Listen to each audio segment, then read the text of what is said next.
guess we're talking about the tight ends, but it's a group that obviously each year I think we're elevating our ability level there, and they have worked really hard. We've made a lot of progress. I tell them every day when they do get better. I mean, we've gotten a lot better, but we still have a ways to go.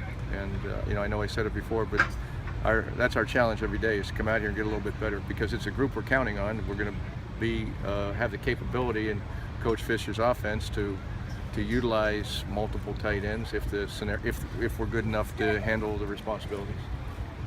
Go ahead. Adding scholarships and kind of enhancing the position, how much has that helped?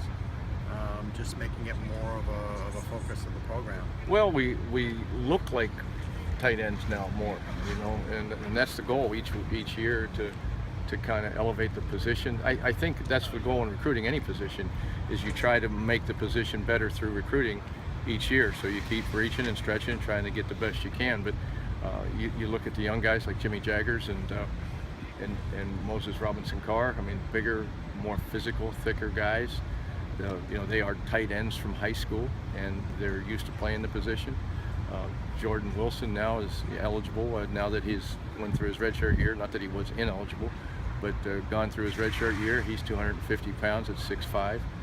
And then you got two guys that played some for us that are more receiver type tight ends, who are learning to be more physical tight ends, and Caleb Wilson and Austin Robinson, and Austin Roberts,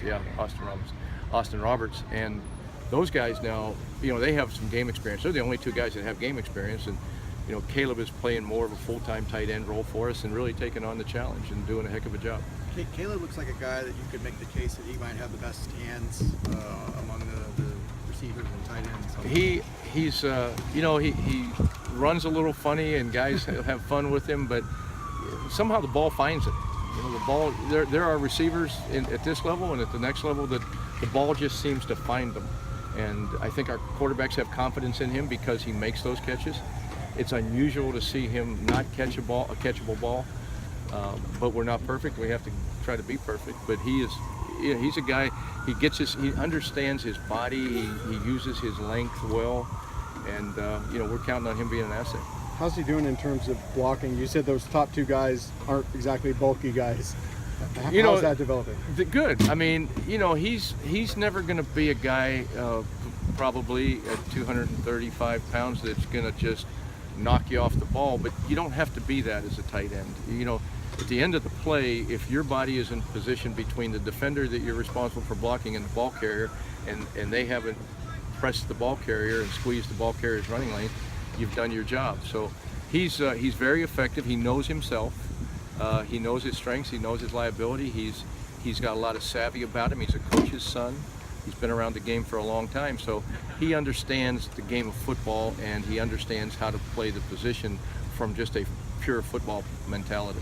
Have any of the younger guys kind of knocked your socks off to the point where you're like, man, we need to make a role for this guy? Well, we're working with both of them. I mean, we don't make any of those decisions till much later, so they both have to get ready to play, and that's the challenge for them. And Jimmy obviously is a little bit ahead simply because he was here this spring, so his confidence level has grown tremendously as a result of having been here, whereas Moses is starting from ground zero, and but yet he's a big, strong, just naturally strong guy, and going to be an interesting guy as he develops too. So my challenge is to keep them both engaged, keep them both progressing, and I'm coaching them both as if we expect them to play this year, and then we'll make that decision further down the road.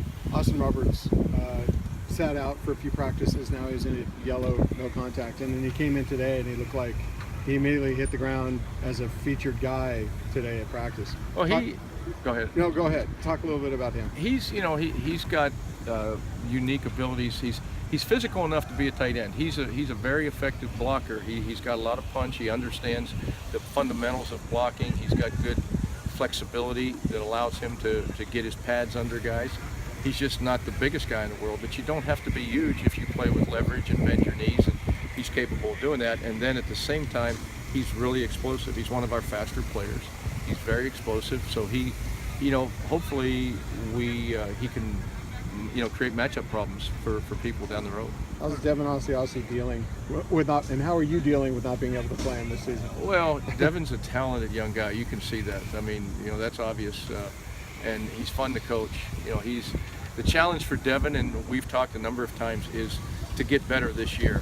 This is not a year off for him. This is a year to really take another step forward, not a step backward, not stay the same, but next spring have elevated his level of play from this fall.